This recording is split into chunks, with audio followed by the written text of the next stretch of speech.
گھڑی الف میں بہت عرصہ پہلے ایک قتل ہو جاتا ہے حیات خان کا، اور حیات خان کا قتل جو ہے وہ زعفران کے بڑے بھائی نے کیا تھا۔ اب جب جرگہ بیٹھا اور زعفران کے بڑے بھائی کو سزا ہوئی تو انہوں نے سزا سے بچنے کے لیے کیا کیا کہ انہوں نے اپنی بہن کو پیش کر دیا کہ آپ اس کو لے لیں بدلے میں اور ہماری جان بخش دیں۔ اب وہ عورت جو ہے وہ بی بی جان، جو کہ بہت زیادہ اہم کردار جنہوں نے ادا کیا، اس کے ہسبینڈ کے پاس آ گئی اور انہوں نے اس سے شادی کر کے اپنے پاس رکھ لیا۔ اب اس جو زعفران کی بہن ہے اس سے جو بچہ پیدا ہوا اس کا نام ترسم رکھا گیا۔ اب جو آغا صاحب کہا جاتا تھا بی بی جان کے ہسبینڈ کو، آغا صاحب نے بہت محنت کی بی بی جان کی کہ تم اس بچے کو بھی اسی طرح سے پال لو جس طرح سے تمہارے دو بیٹے ہیں، اور ایک لڑکا اور ایک لڑکی جو ہیں وہ بھی ہمارے ملازموں کے بیٹے ہیں، تو تم ان کو بھی جو ہے ترسم کو بھی اسی طرح سے پالو۔ لیکن بی بی جان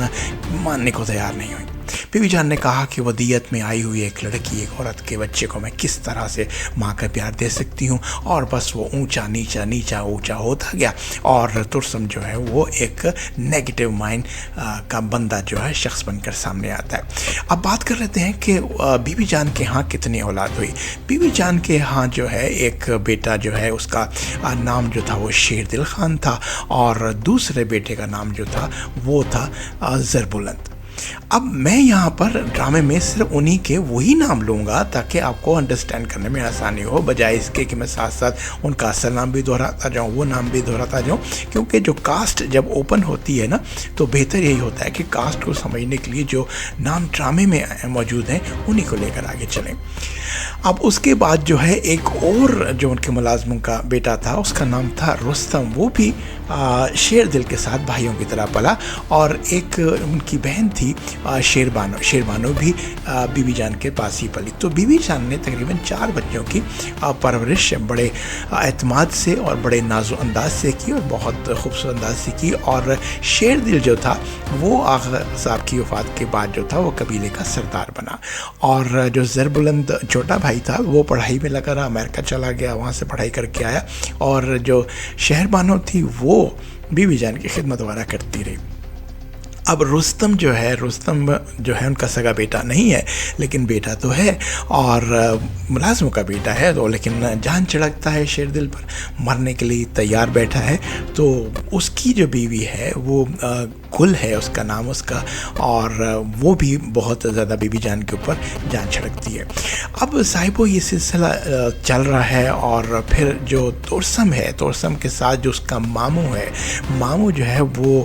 زعفران خان ہے، اور ماموں جو ہے وہ نیگیٹو تھنکنگ کا مالک ہے، کیونکہ اس نے اس خاندان کو، بی بی جان اور آغا جان کے خاندان کو معاف نہیں کیا تھا، کیونکہ ودیعت میں جب انہوں نے اپنی بہن زرنگے دی تھی غالباً، تو اس کی وجہ سے انہوں نے اس کو معاف نہیں کیا۔ غلطی بھی خود ہی تھی، لیکن ظاہر ہے کہ ایک نیگیٹو مائنڈ کے لوگ تھے، تو وہ ہمیشہ یہ چاہتے تھے، دوسرے قبیلے کے تھے، کہ کسی طرح جو ہے شیر دل کا قبیلہ جو نیچے آ جائے اور اس تمام تر علاقے کے جو ہم اکیلے مالک بن جائیں۔ اب صاحب وہ سلسلہ شروع اس طرح سے ہوا کہ ترسم ایک دن آتا ہے اور شیر دل سے کہتا ہے، شیر دل بیٹھا تھا اور اس کے ساتھ جو ہے وہ سہراب بیٹھا ہوا تھا، اور سہراب نے اور شیر دل نے دونوں نے بڑے پیار سے طریقے سے ترسم سے بات کی، اور ترسم کہتا ہے کہ دریا کے ساتھ والی جو زمین ہے آپ مجھے وہ دے دیں۔ تو حیران ہو گیا شیر دل، اور شیر دل نے حیران ہو کے کہا کہ تمہاری کیسے زمین ہو گئی، کیونکہ جو آغا جی تھے، ہمارے والد تھے، وہ تو زندگی کے اندر ہی تمہیں ساری زمین اور تمہارا حصہ تمہیں دے چکے، جب تمہارا کوئی حصہ باقی نہیں ہے۔ تو اس پر ترسم کہتا ہے کہ آغا جی کا کوئی اکلوتا بیٹا نہیں تھا، اور ہم 3 بھائی ہیں، اور یہ جائیداد جو ہے ہم تینوں بھائیوں کے اندر بٹتی رہے گی، مسلسل تقسیم ہوتی رہے گی۔ اس پر شیر دل خان کو کافی غصہ آ جاتا ہے، اور وہ تھوڑا سا میں تو کر کے بات ختم ہو جاتی ہے، اور شیر دل کہتا ہے ترسم کو کہ تم اب یہاں سے جاؤ۔ اب صاحب ترسم جب وہاں پہنچتا ہے تو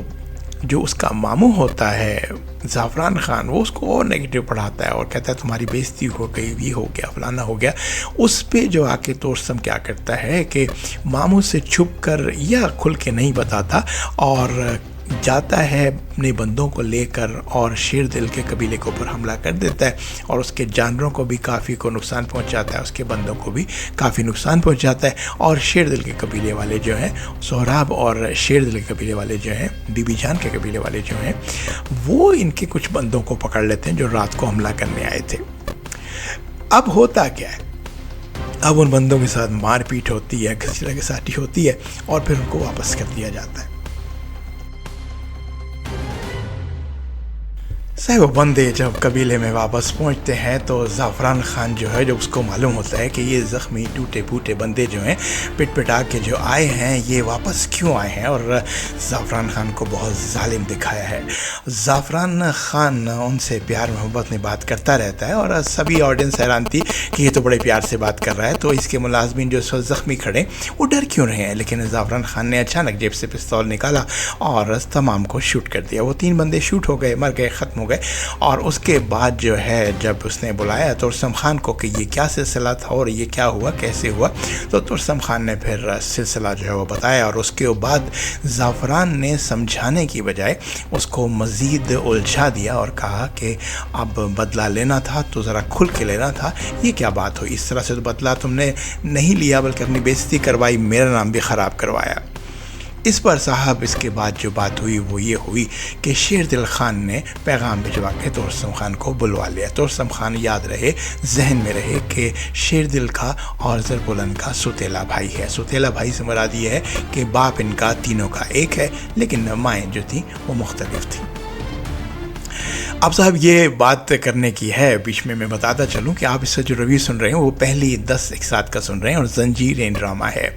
اب ترسم خان کو بلا لیا جاتا ہے اور شیر دل خان سامنے بٹھاتا ہے، ایک طرف شیر دل خان بیٹھا ہوتا ہے، سامنے ترسم خان بیٹھا ہوتا ہے اور دوسری طرف سہراب بیٹھا ہوا ہوتا ہے جو کہ منہ بولا بھائی ہوتا ہے اور ملازموں کا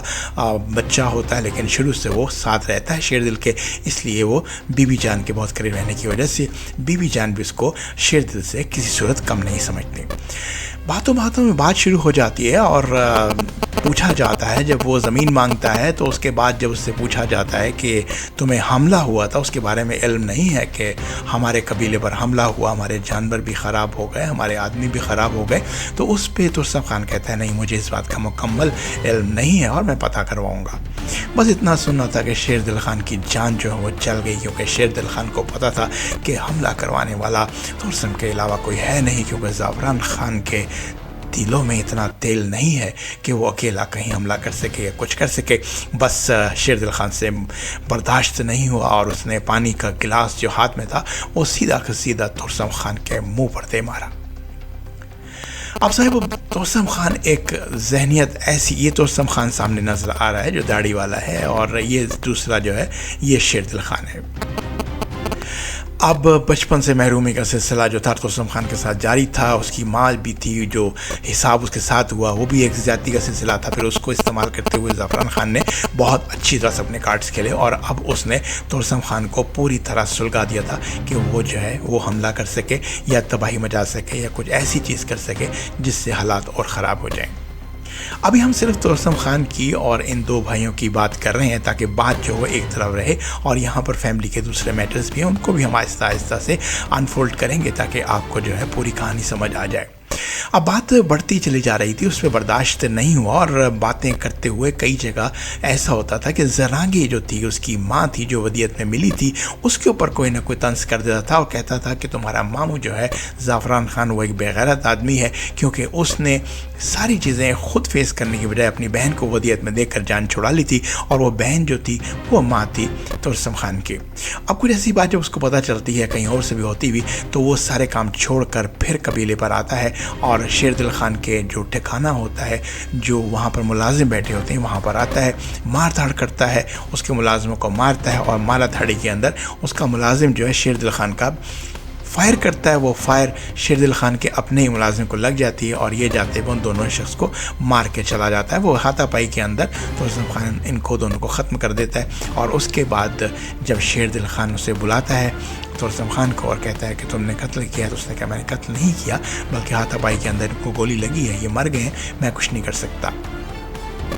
پھر اس کے باوجود بھی یہ بیوی جان نظر آ رہی ہیں سامنے، اور بیوی جان کے ساتھ جو ہے وہ شیر دل کی بیوی کھڑی ہوئی ہے۔ بیوی جان یہ کہتی ہیں کہ کیونکہ لوگ ہمارے مرے ہیں تو ہم بجائے اس کے کہ کہیں ترسم خان کو کہ وہ پیسے دے، اس کا خون بہا دے، ہم خود ہی خون بہا دے کے اپنے ہی لوگوں کو خاموش کرا دیتے ہیں۔ اب شیر دل خان کہتا ہے ترسم خان کو کہ دیکھو ترسم خان، جو لوگ تم نے مر گئے وہ بھی تمہارے ہی لوگ تھے، کیونکہ خون تو تمہاری رگوں میں بھی ہمارا ہی ہے۔ اب معاوضہ بھی جو ہے میں ان کا دے دیتا ہوں، لیکن صرف تم ایک کام کر دو کہ تم ان سے معافی مانگ لو تاکہ ان کی تھوڑا سا دل جو ہے وہ بہل جائے۔ جس پہ ترسم خان کہتا ہے ان سے معافی مانگنا تو میرے لیے بہت بے عزتی کی بات ہے، معافی نہیں مانگتا۔ اور پھر وہاں پر جو ہے شیر دل خان ایک تماچا جو ہے وہ ترسم کے منہ پر دھر دیتا ہے،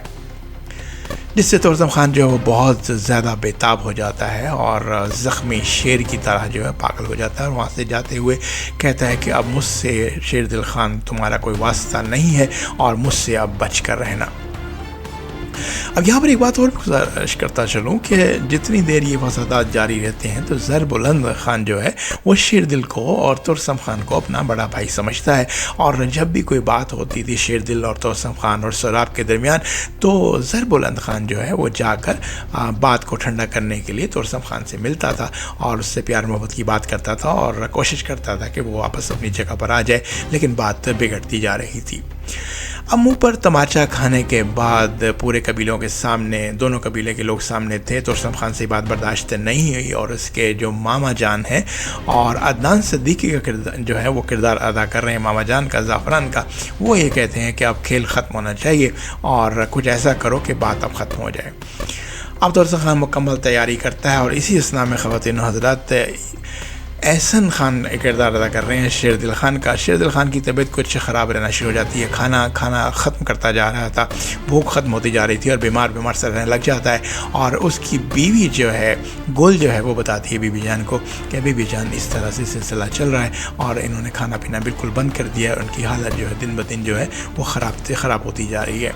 اس کے اوپر جا کر سہراب خان اور زربلند خان اور بیوی جان اور جو گل ان کی بیوی ہوتی ہے شیر دل کی، وہ یہ کہتی کہ آپ شہر جائیے اور شہر جا کر اپنا فوراً سے پہلے علاج کروائیے تاکہ صورتحال سامنے آ سکے۔ ایک دفعہ شہر جاتے ہیں تینوں کے تینوں، وہاں جا کر ان کا معائنہ ہوتا ہے، اور معائنہ ہونے کے بعد یہ پتہ چلتا ہے کہ شیر دل خان کو کھانے میں زہر دیا جا رہا ہے، اور اس زہر کی وجہ سے اس کا جو جگر ہے اس کے اندر جو ہے منفی ایلیمنٹس پیدا ہو گئے ہیں، اور یہ بھوک نہ لگنا اور یہ چیزیں جو ہیں یہ خطرناک ہیں، اور شیر دل خان کو اب ہسپتال میں داخل ہونا پڑے گا تاکہ اس کا تواتر کے ساتھ ایک سلسلے کے ساتھ اس کا علاج کیا جا سکے۔ اور اب یہاں سے شیر دل خان جو ہے وہ تیار ہو کر بیٹھ کر سب سے مل کر، کیونکہ بیوی اس کی جو ہوتی ہے وہ گل جو ہوتی ہے وہ کسی صورت نہیں مانتی، وہ کہتی ہے کہ میں نے آپ کے ساتھ رہنا ہے، میرا جینا مرنا آپ کے ساتھ ہے۔ تھوڑے انکار کے بعد آخر شیر دل خان مان جاتا ہے اور اپنی بیوی کو ساتھ لینے کے لیے تیار ہو جاتا ہے کہ ہم شہر۔ بس صاحب وہ پھر کیا تھا؟ پھر تو یہ تھا کہ گل اپنے خاوند کے ساتھ اس کی صحبت کے اندر وقت گزارنے جا رہی تھی، اور بہت سے زیادہ بھی بہت خوش تھی، اور جیسے کہ کلپنگ میں نے آپ کے لیے نکالی ہے، بیوی جان سے مل کر، اپنے بھائیوں سے مل کر، سہراب سے مل کر اور زربلند سے مل کر یہ لوگ نکلتے ہیں گاڑی میں بیٹھ کر، اور قدرت تو کچھ اور ہی منظور تھا۔ شیر دل خان جو ہے کہ بہت دلیر انسان تھا، بہت کھلے دماغ کا مالک تھا، اور موت اس کے لیے کوئی چیز نہیں تھی، اس سے بالکل نہیں گھبراتا تھا، اور اپنی بیوی کو بھی سارے راستہ وہ یہی تلقین کرتا رہا، جب جان اللہ تعالیٰ کے حوالے کر دی، اس کے اوپر پورا اعتماد کر لیا تو پھر گھبراہٹ کیسی۔ دوسری طرف کچھ اور ہو رہا تھا، اور وہاں پر ترسم خان نے اپنے آدمیوں کو یہ کہا تھا کہ کل صبح مارننگ کے اندر شیر دل خان ہسپتال جانے کے لیے، شہر جانے کے لیے ہماری زمینوں سے گزرے گا۔ اس کے ملازموں نے بہت زوردار آواز میں کہا، کل کا سورج وہ دیکھے گا ضرور، لیکن سورج غروب ہوتا نہیں دیکھے گا، ہماری زمینوں میں وہ آئے گا لیکن ہماری زمینوں سے وہ نکل نہیں پائے گا۔ صاحب وہ آپ دیکھیں کہ سائٹ پر ایک شخص موبائل فون لے کر بیٹھا ہوا ہے، اور جس طرح ہی شیر دل خان کی گاڑی وہاں سے گزرتی ہے وہ اطلاع دیتا ہے، اس کے ساتھ ایک کالا ڈالا جو ہے وہ ساتھ لگ جاتا ہے، اور وہ کالا ڈالا ایک برج آنے سے قبل گاڑی گاڑی کو شیر دل خان کی اور اس کے جو محافظین تھی ان کو اس طرح سے پریس کرتا ہے الٹے ہاتھ کی طرف کہ ساتھ ایک پل کی دیوار بنی ہوئی تھی، گاڑیاں وہاں جا کے ٹکر جاتی ہیں اور اس پل کی اس دیوار کے اندر بے تحاشا آتشی مادہ بم وغیرہ جو تھا وہ پلانٹ کیا گیا تھا، اور دونوں گاڑیاں بہت زوردار دھماکے سے پھٹ جاتی ہیں، اور شیر دل خان، اس کی اہلیہ اور اس کے تمام ملازمین جو ہیں، غالباً 5 کے قریب اس کے ملازمین تھے، سبھی کے سب جو ہے وہ شہادت کا رتبہ پاتے ہیں۔ گاؤں میں ایک کوہرام مچ جاتا ہے، اور جب لاشیں لائے جاتے ہیں تو وہ منظر بیان کرنے سے بہت دور اور بہت تکلیف دہ ہے۔ صاحبو، اب اس قسط میں ابھی تک اتنا، کیونکہ ابھی ہم نے آپ کو 10 قسطوں کا احوال بتایا ہے اور اس کی ایک سائٹ کا ہم نے حال بتایا ہے۔ اگلی دفعہ جب ہم اگلے ولاگ کو شروع کریں گے، بہت جلد شروع کریں گے، کیونکہ کل تو جو ہے وہ پھر سلسلہ شروع ہو جائے گا نئی قصات کا، تو کل سے پہلے آپ کے لیے ایک اور ولاگ لے کر آئیں گے، اور اس میں دوسرے کریکٹرز جو ہیں، جس میں سجل علی جو ہے وہ رابعہ ہے اور وہ بیا بنی ہوئی ہے اور ایک ہٹ چلا رہی ہے، اس کے بارے میں بات کریں گے، اس کی شادی کس طرح سے ہو جاتی ہے، اور ترسم اپنی بدبختی کو لے کر، اپنی شخصیت کو لے کر کس کس کو نقصان پہنچاتا رہا، اس کی بات کریں گے، اس کے ماموں کی بات کریں گے، اس کے بھائی کی بات کریں گے، اور کچھ دوستوں کی بات کریں گے، تاکہ کہانی جو ہے وہ الجھ نہ جائے۔ ہم سلجھا رہے ہیں کہانی کو، کیونکہ آگے بہت سی باتیں کرنی ہیں، اور یہ رشتے جو ہیں آپس میں کہیں گٹ مٹ نہ ہو جائے۔ اپنا بہت خیال رکھیے گا، فلمی دنیا دیکھتے رہیے گا۔ نسیم احمد کو اجازت دیجیے، لائک کر لیجیے گا، سبسکرائب کر لیجیے گا۔ اللہ نگہبان۔